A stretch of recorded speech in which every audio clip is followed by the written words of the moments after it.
Rais wa Zanzibar na mwenyekiti wa Baraza la Mapinduzi Mheshimiwa Dr. Hussein Ali Mwinyi amesisitiza jamii kuungana kukabiliana na matumizi ya madawa ya kulevya na malezi kwa vijana ili kunusuru nguvu kazi ya taifa. Rais Dr. Mwinyi ameyasema hayo alipojumuika na waumini wa dini ya Kiislamu katika swala ya Ijumaa iliyosaliwa msikiti Al-Azhar uliopo Mpendae, mkoa wa Mjini Magharibi Unguja. Amefahamisha kuwa wakati nchi ikiadhimisha siku ya kupinga madawa ya kulevya, jamii inapaswa kufahamu kuwa swala hilo sio la serikali na vyombo vya ulinzi pekee, bali jamii kuanzia ngazi ya familia zina wajibu wa kuhakikisha malezi bora kwa watoto na vijana ili kuwa na hofu ya Mungu.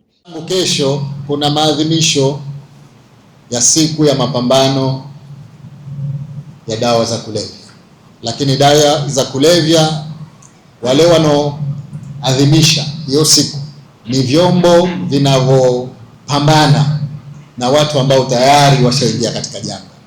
Tutakwenda kusikiliza hotuba, tutakwenda kusikiliza matukio yaliyotokea, tutaambiwa takwimu za wanaotumia hizo dawa ngapi zinaingia katika nchi na kadhalika.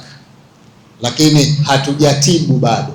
Ile tiba nzuri ni kinga. Tukishafika kwenye matumizi, hali inakuwa ngumu sana. Vijana wetu wanaharibikiwa, maisha yao yanaharibika yote kabisa. Yaani huyu mtu ambaye anatumia madawa ya kulevya kazi hawezi kufanya, na matukio mengi ya wizi yanatokana na vijana hao, kwa sababu akihitaji ile dawa atachukua chochote akauze ili akapate ile dawa. Kwa hivyo ndugu zangu, naendelea kusema tukinge haya kwa malezi mema. Tuyakinge haya kwa kuingiza hofu ya Mungu katika vijana wetu. Tuyakinge haya kwa kuhakikisha kwamba mapambano haya si ya vyombo vya ulinzi na usalama peke yao. Ni mapambano ambayo lazima yaanze katika malezi katika familia. Kwa bahati mbaya sana, takwimu si nzuri. Uingiaji wa madawa unaongezeka badala ya kupungua. Matumizi ya madawa haya yanaongezeka badala ya kupungua. Hali ya vijana wetu wengi wanazidi kuathirika. Tuna wajibu kama jamii, tuna wajibu kama Waislamu, tuna wajibu kama serikali, kwa pamoja kushirikiana ili kupambana na mambo haya.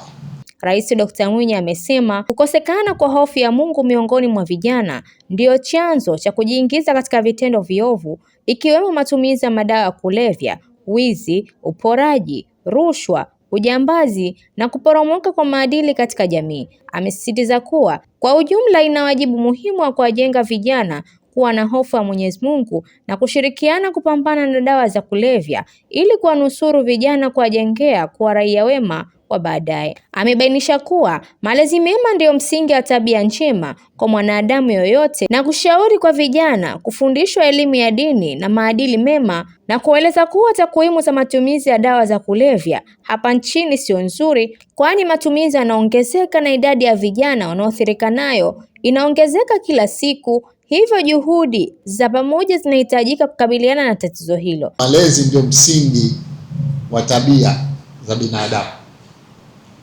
Wanaopata malezi mema mwanzoni, utotoni, mara nyingi huwa ni raia wema katika nchi, kwa sababu malezi ninayozungumzia ni malezi ya kidini yenye kuingiza hofu ya Mungu. Maana leo tukiulizana hapa kwa nini watu wanafanya makosa, iwe wizi, ujambazi, rushwa, madawa ya kulevya, utakuta ni kwamba hakuna hofu ya Mungu.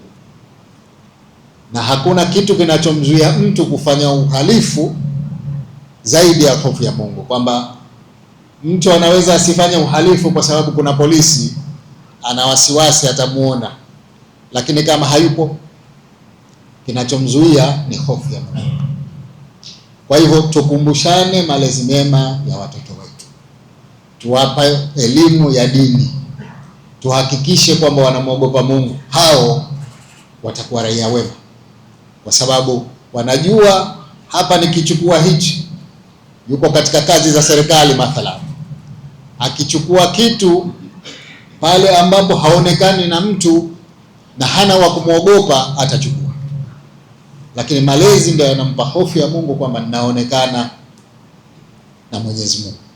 Naye katibu mtendaji afisi ya Mufti Mkuu wa Zanzibar, Sheikh Khalid Ali Mfaume, amewanasihi waumini wa dini ya Kiislamu kutumia mwezi wa Muharram kukithirisha ibada, kwani ni mwezi wenye fadhila nyingi na matukio mengi ya Uislamu yaliyofanyika katika mwezi huo. Mtume akawafunga, naye ikawa kila mwezi 10 yaumu Ashura Mtume anafunga, na akaamrisha watu wake wafunge.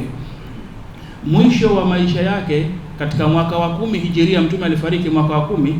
Mtume aliwaambia watu wake, akawaambia, la in baqitu ila qabil au la in ishtu ila qabil la asumanna tasi, kama nitabaki kuwa hai mpaka mwakani basi nitafunga siku ya 9 vile vile 9 na 10, kwa sababu Mtume alisema katika hadithi, sumu yauma Ashura, fungeni siku ya yaumu Ashura, yani mwezi 10. Nikiripoti mimi ni Fatma Haji wa VOP TV. Tembelea YouTube channel yetu VOP Online TV kwa habari moto moto. Subscribe kisha bonyeza alama ya kengele ili kuwa wa kwanza kupata taarifa zetu.